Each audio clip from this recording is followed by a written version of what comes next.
Second case of Sitaram. ಇದು ದೇವಿ ಪ್ರಸಾದ್ ಅವರು direct ಮಾಡಿ ವಿಜಯ್ ರಾಘವೇಂದ್ರ ಅವರು ಲೀಡ್ ರೋಲಲ್ಲಿ ಆ್ಯಕ್ಟ್ ಮಾಡಿದ ಮೂವಿ. ಇದು ಒಂದು ಕ್ರೈಮ್ ಥ್ರಿಲ್ಲರ್ ಮೂವಿ. ಇದು 2021ರಲ್ಲಿ ಬಂದಿದ್ದ ಸೀತಾರಾಮ್ ಬೆನೋಯ್ ಕೇಸ್ ನಂಬರ್ 18 ಚಿತ್ರದ ಸೆಕೆಂಡ್ ಪಾರ್ಟ್. ಆದರೆ ಇಲ್ಲಿ ಲೀಡ್ ರೋಲ್ ಹೊರತುಪಡಿಸಿ ಬೇರೆ ಏನೂ ಕಂಟಿನ್ಯೂ ಆಗಿಲ್ಲ. ಇದು ಕಂಪ್ಲೀಟ್ಲಿ ಫ್ರೆಶ್ ಮೂವಿ. ಬೆಂಗಳೂರಲ್ಲಿ ಪ್ರೀಮಿಯರ್ ಶೋ ನೋಡ್ಕೊಂಡು ಬಂದೆ. ಕೇವಲ ₹1 ಟಿಕೆಟ್. ರೆಗ್ಯುಲರ್ ಸೆಲೆಬ್ರಿಟಿ ಪ್ರೀಮಿಯರ್ ಶೋನ ಮಾಡದೆ ಆಡಿಯನ್ಸ್ ಮೇಲೆ ಇನ್ವೆಸ್ಟ್ ಮಾಡಿದ್ರೆ ಇದು ಒಂಥರ ಒಳ್ಳೆ promotional tactic. Word of mouth ಮೂಲಕ ಮೂವಿಗೆ ಹೆಲ್ಪ್ ಆಗುತ್ತೆ. ಆ್ಯಕ್ಚುಲ್ ರಿಲೀಸ್ಗೆ ಮುಂಚೆ ಮೂವಿಗೆ ಬಜ್ ಕ್ರಿಯೇಟ್ ಮಾಡಲು ಇದು ಸಹಾಯವಾಗುತ್ತೆ. ಸ್ಟೋರಿ ಬಗ್ಗೆ ಹೇಳೋದಾದರೆ, ಸೀತಾರಾಮ ಅವರು ಒಬ್ಬ ಪೊಲೀಸ್ ಆಫೀಸರ್. ಅವ್ರ ಜ್ಯೂರಿಸ್ಡಿಕ್ಷನಲ್ಲಿ ಬ್ರೂಟಲ್ ಸೀರಿಯಲ್ ಮರ್ಡರ್ಸ್ ಸ್ಟಾರ್ಟ್ ಆಗ್ತೆ. ಈ ಮರ್ಡರ್ಸ್ ಯಾರು ಮಾಡ್ತಿದ್ದಾರೆ, ಅದರ ಹಿಂದಿನ ಮೋಟಿವ್ ಏನು, ಈ ಕಾಂಪ್ಲೆಕ್ಸ್ ಕೇಸ್ನನ್ನು ನಮ್ಮ ಹೀರೋ ಹೇಗೆ ಸಾಲ್ವ್ ಮಾಡ್ತಾನೆ ಅನ್ನೋದೇ ಮೂವಿಯ ಕೋರ್ ಇನ್ವೆಸ್ಟಿಗೇಷನ್ ಪ್ಲಾಟ್. ಈ ಮೂವಿ ಬಿಗ್ಗೆಸ್ಟ್ ಸ್ಟ್ರೆಂತ್ ಅಂದರೆ tight screenplay. Investigation portions ತುಂಬ ಎಂಗೇಜಿಂಗ್ ಆಗಿವೆ. Scene to scene progression smooth ಆಗಿ ಸಾಗ್ತದೆ. ಎಲ್ಲೂ ಅನ್ನೆಸೆಸರಿ ಲ್ಯಾಗ್ ಇಲ್ಲ. Story layer by layer unfold ಆಗ್ತಾ ಹೋಗ್ತದೆ. ನ್ಯೂ ಸಸ್ಪೆಕ್ಟ್ಸ್ ಇಂಟ್ರೊಡ್ಯೂಸ್ ಆಗ್ತಾ ಸಸ್ಪೆನ್ಸ್ ಮೇಂಟೈನ್ ಮಾಡ್ತಾರೆ. ರೈಟಿಂಗ್ ಆ್ಯಂಡ್ ಎಕ್ಸಿಕ್ಯೂಷನ್ ಎರಡೂ ವೆಲ್ ಬ್ಯಾಲೆನ್ಸ್ಡ್. ಸೆಕೆಂಡ್ ಹಾಫ್ನಲ್ಲಿ ಬರುವ ಫ್ಲ್ಯಾಶ್ ಬ್ಯಾಕ್ ಸೀಕ್ವೆನ್ಸ್ ಸ್ವಲ್ಪ ಲೆಂಗ್ತಿ ಅನಿಸಿದ್ರೂ ಇಮೋಷನಲ್ ಡೆಪ್ತ್ ಮತ್ತು ಕಾಂಟೆಕ್ಸ್ಟ್ ಕೊಡ್ತದೆ. ವಿಜಯ್ ರಾಘವೇಂದ್ರ ಅವರು ತಮ್ಮ ಪಾತ್ರವನ್ನು ತುಂಬ ಸೆಟಲ್ ಆಗಿ ಮಾಡಿದ್ದಾರೆ.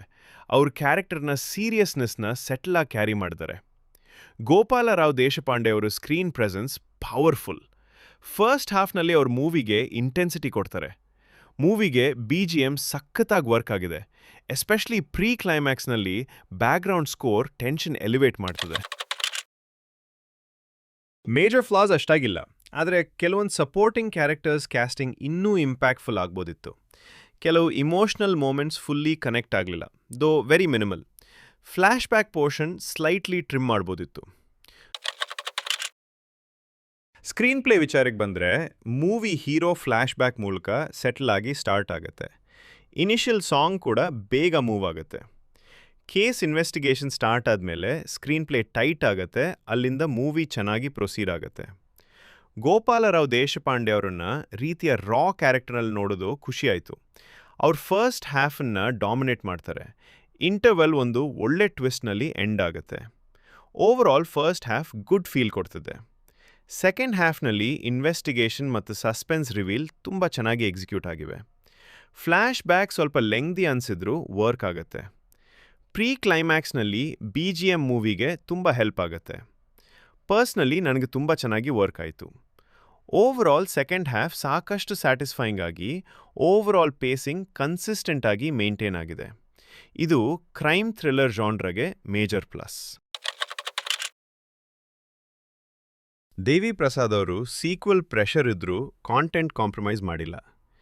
ವಿಜಯ್ ರಾಘವೇಂದ್ರ ಅವರು ಸ್ಕ್ರಿಪ್ಟ್ ಸೆಲೆಕ್ಷನ್ ಅಪ್ರೋಚ್ಗೆ ಅಪ್ರಿಸಿಯೇಷನ್ ಕೊಡಲೇಬೇಕು.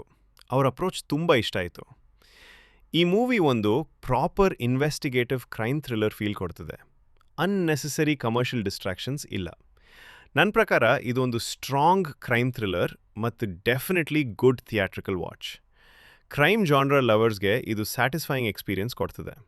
ಮೂವಿ ನೋಡಿದ್ರೆ ನಿಮ್ಗೆ ಹೇಗೆ ಅನಿಸ್ತು ಅನ್ನೋದನ್ನು ಕಾಮೆಂಟ್ ಸೆಕ್ಷನಲ್ಲಿ ತಿಳಿಸಿ. ವಿಡಿಯೋ ಇಷ್ಟ ಆದರೆ ಲೈಕ್ ಮಾಡಿ, ಶೇರ್ ಮಾಡಿ. ಚಾನಲ್ಗೆ ಹೊಸಬರಾಗಿದ್ದರೆ ಸಬ್ಸ್ಕ್ರೈಬ್ ಮಾಡಿ. Cinema and critics.